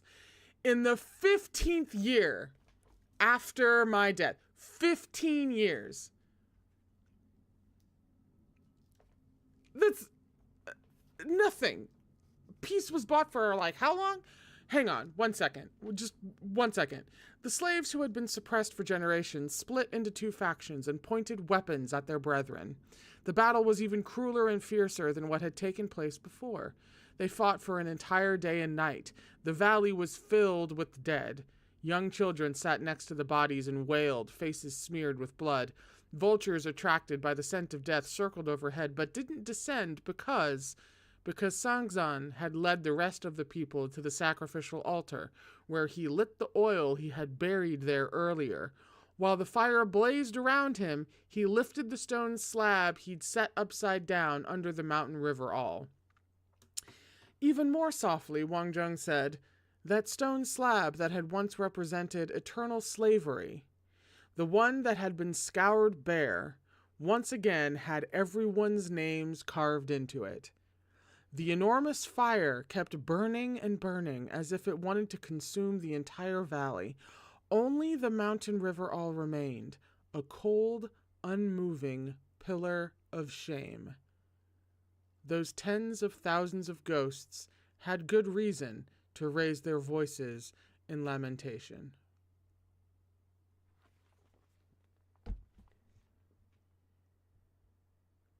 I swear to God, the next time I hear somebody come at queer romance stories with the whole reduction language of you just want two boys kissing, you just want to watch two boys fight, you just want that whole thing, I'm gonna bitch slap them with this freaking book. There are actually several volumes of several series that I could bitch slap people with, but this is gonna be one of the first ones I reach for. Excuse you. That was the end of the chapter. Did I say that? That was the end of the chapter. We're on page 333 for chapter 25. And people say all we want to do is watch hot people fuck.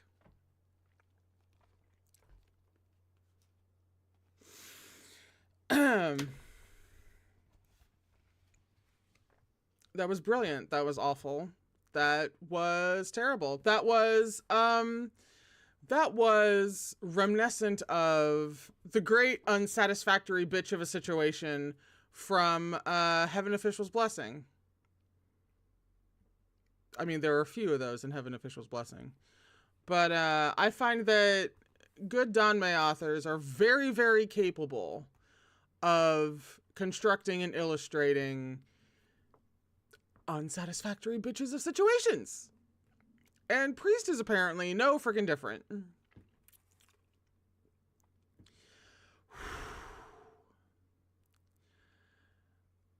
Okay, I get it. Zhao Yunlan interrupted, dispassionate. In other words, all the resentful spirits inside the mountain river all are tribesmen and followers that Sangzang killed. So enough about all that shit from thousands of years ago. What's our next move here and now?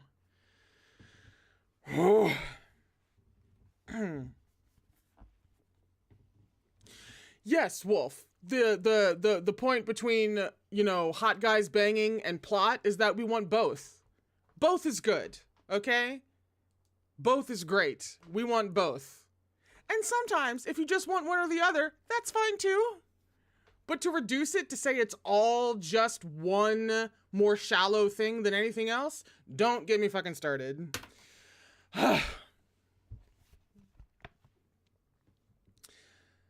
The soul-executing emissary said nothing at first. Wang Zheng opened her mouth to speak, but Zhao Yunlan stabbed a finger at her. Zip it, I wasn't asking you. Wang Zheng zipped it. The mountain river all suppresses and absorbs souls, the emissary said. Even someone who died peacefully of old age, had their soul drawn into the all, would eventually become a vicious, resentful spirit, let alone those who died in such bitter, violent ways. If you ask me, there is no other way. Either we destroy this hallowed artifact, or we forcibly suppress all the souls it contains. The attempt at tact left Wang Zheng staring at him, wide-eyed with confusion. My lord, what do you...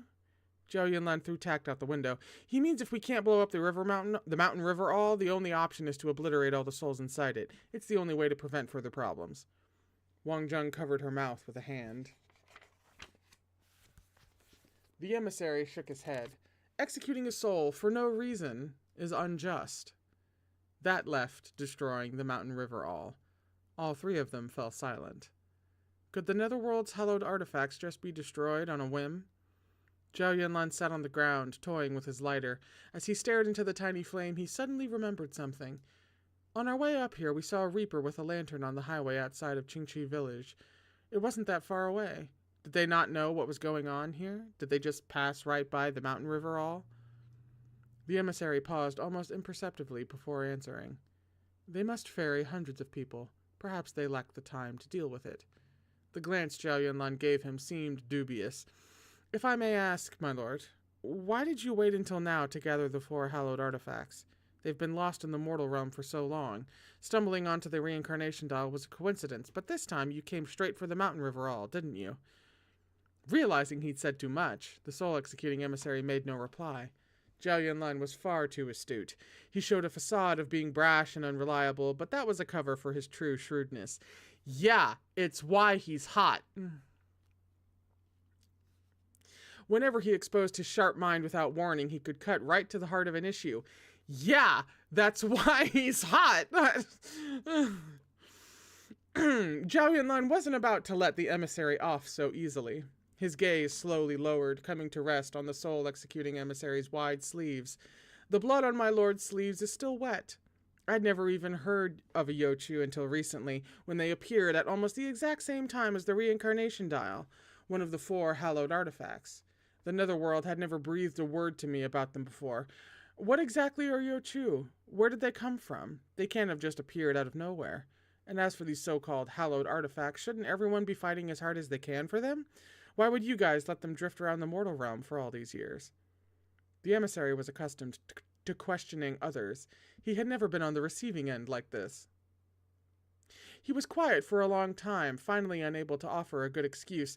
He acted like a gentleman and offered the only truth he could. Forgive me, but I cannot say.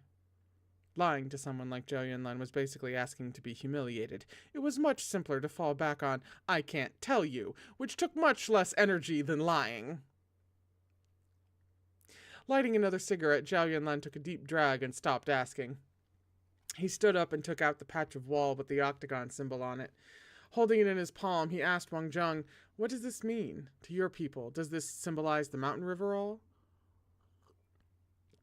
Wang Zheng examined it closely, then shook her head. No.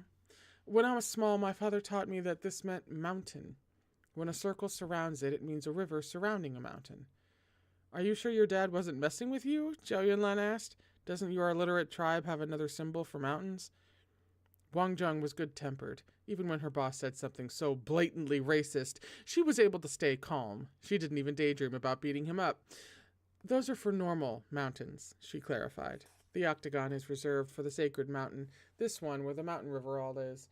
Before I died, this was my tribe's forbidden area. No one but the chief was allowed to come here. Zhao Yunlan's brows furrowed, but I didn't see any water around the mountain. After all this time, maybe the landscape has changed. Zhao Yunlan gazed toward the mountain river all. The souls of the mountain and water. The Hung used the mountain river all for the Lobula curse for who knows how many generations. They must have had a deeper understanding of what's going on. Why does giving someone a water burial in the river enable them to escape the mountain river all? The soul-executing emissary saw where he was going with that and gave it some thought. The mountain does not move, and running water does not nurse decay. The guardian is suggesting water can defeat it. Why don't we try and see? Zhao Yunlan asked. The emissary stood up. Zhao Yunlan waved to Wang Zheng as if calling a dog, impatiently tapping his watch. She understood. With a flash, she was gone. The emissary raised a hand and dispelled the mist, then immediately pointed at the ground. The circle of snow and ice surrounding the river mountain all quickly began to melt, becoming a thin ring of water. As anticipated, the mountain river all's restless stirring quieted at once. It stood there in malicious silence, like a lunatic who had been temporarily appeased. Standing cautiously outside the circle of water, the emissary observed the all's reaction. As more and more ice and snow melted, a bubbling stream formed. It spread through the heavy, accumulated snow like little snakes, hissing their way toward the mountain river all. A faint whirring sound caught Zhao Yunlan's attention. For a moment he thought it was tinnitus, but gradually he began to make out intermittent words. A voice said, aged but not yet old. Zhao Yunlan went completely still. Something beyond words stirred in his heart. He listened carefully and found himself speaking in unison with the voice. Stone that is aged but not yet old. Water that is frozen but not yet cold. Body that is dead but not yet born. Soul that is melted but not yet burned. The soul-executing emissary's head whipped around. After a dazed moment, Zhao Yunlan came back to himself. He pinched the bridge of his nose forcefully, struck by the suspicion that he was hallucinating. For a second there, he felt sure that the mountain river all was forging some sort of connection with him, pulling him closer. In that moment, when he looked at the ground, a white light reflected off the snow and into his eyes. Zhao Yunlan's pupils constricted at the sight of a person appearing out of nowhere behind the soul-executing emissary. A huge axe came slashing straight down toward the back of the emissary's head. From the moment he'd entered the valley, Zhao Yunlan had kept one hand tucked in his pocket, holding his gun at the ready. Reacting instantaneously, he drew the gun, braced his wrist on the emissary's shoulder, and fired without even blinking. Through the silencer, the bullet hit the attacker square in the forehead. At the same time, the emissary swung the blade to the side. He turned like a vortex of night incarnate, a fierce gale rising around him. The friction of his blade in its sheath made an ear-splitting sound as the end collided with the descending giant axe. They both took 3 steps back. That was when Zhao Yunlan realized the axe-wielder's face was covered by a deathly pale ghost mask. Ink-black fluid was trickling from the bullet hole in his forehead. The ghost-faced figure slowly raised his hand, wiped the black blood off, and turned to Zhao Yunlan. Following his movements, the mask's drawn-on features slowly twisted into something resembling a smile. "Guardian." The voice was muffled beneath the mask.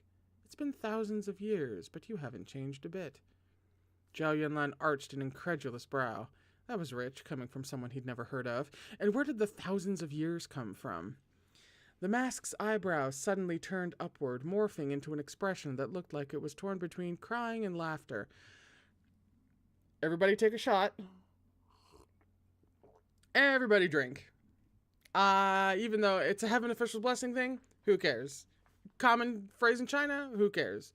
Torn between laughing and crying, we take a drink. That's how this channel works. The person touched the bloody hole in his forehead, exploring inside it. Oh! The Guardian didn't quite disregard me like this before, but it doesn't matter. After all, the favor of lending a fire couldn't be repaid even if I died hundreds. The Emissary didn't let him continue. The soul-executing blade narrowed into a sliver of piercing light, nearly whistling as it sliced through the air. Zhao Yunlan had never seen the Emissary in such a violent rage. Sensibly, he stepped aside in case the 2 clashing titans needed more space.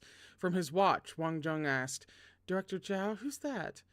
Zhao Yunlan held a cigarette between his lips, stuffing each hand into the opposite sleeve to keep warm. He squatted down. "How should I know? I don't know everyone. Do I look like someone who just makes friends randomly?" Wang Zheng didn't dignify that with a response. Zhao Yunlan observed the battle for a while, then put out his cigarette in the snow. He exhaled into his frozen hands and rubbed them together. "Stone that is aged but not yet old. Water that is frozen but not yet cold." As he spoke, his gaze shifted to the side. He knocked on his watch. "You know, I just had an idea. I'm going to try it out." That was exactly what Wang Zheng was afraid of. Zhao Yunlan having ideas. She's not wrong. "Director Zhao," she cried out. "Director Zhao!" Zhao Yunlan ignored her and took a ring of keys from his belt. The old keychain had once looked like a book, but the designs on it had been rubbed smooth. On the back, "Guarding" was written crookedly. There was a split down the middle, like a locket that could be opened. Carrying it, he headed toward the mountain river all. Suddenly, a group of Yochu burst from the heaving ground. They surrounded him, watching with a predatory gaze. Zhao Yunlan looked right back at them. Lazily drawing out his words, he said, "Oh, I think I get it now. He's the master, And you're the ones who took the reincarnation dial. What are you planning on doing with the 4 hallowed artifacts?" The Yochu didn't answer. They just took a step toward him, shoulder to shoulder, trying to scare him off. Zhao Yunlan gave a cold laugh. With a cigarette between his fingers, he opened the little book-shaped keychain. A small ball of fire sprang up, revealing that the object was an intricate lighter, not a locket. With a small noise, Zhao Yunlan lit his cigarette. He kept holding the lit cigarette rather than putting it in his mouth. "I hate 2 things, he said. Ugly people doing evil things and menacing mutts blocking the road." The gay savagery really leapt out. Okay, hang on. You guys truly are model soldiers of the new age. All you do is trigger other people's landmines. Whew. Like a tiny firecracker, the cigarette flew from his hand with a whoosh. A heartbeat later, it flared into a tremendous fireball with a long tail, heading straight for the Yochu like a meteor of destruction. It was no ordinary fire. The Yochu screamed pitifully as it closed in on them, the true flames of Samadhi. 2 of them, unable to dodge in time, were swallowed by the conflagration. In the firelight, Zhao Yunlan's smile glowed.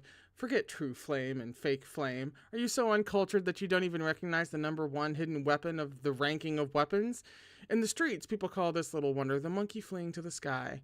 As he said this, the dashingly named fireball headed straight for the mountain river all's base. Whew. End of the chapter. We are on page 341 for chapter 26. How many pages do we have left? out of sheer morbid curiosity. There are 379. There are 40 pages left. Hang on. How is there 40 pages left? And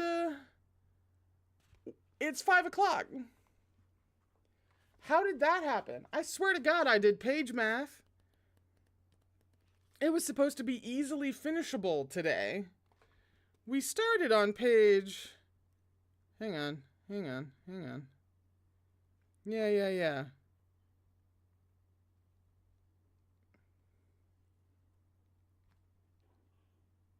We have read plenty. Huh. Well then, hang on. 'Cause like another 40 pages is basically another hour and a half to 2 hours. This book's gonna make me a liar. Holy shit.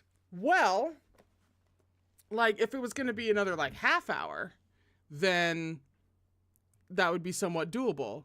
Another 40 pages is like practically another full stream, pretty much, because we read somewhere between 40 to 50 pages.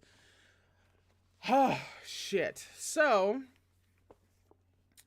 we will have to actually finish this volume on Thursday. Son of a bitch. I was like all excited to finish this volume and see how it ended today.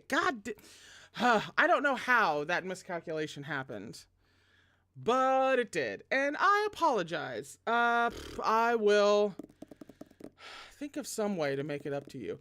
Since we have 40 pages to finish on Thursday, and we do usually get more around 50, we might literally just dip into volume 2 on Thursday as a little bit of like a teaser for the following week. We might see what the opening pages are, because this is silly. I don't know how this gaffe happened. Well, shit. There was both a lot of pain and a lot of gay in that one.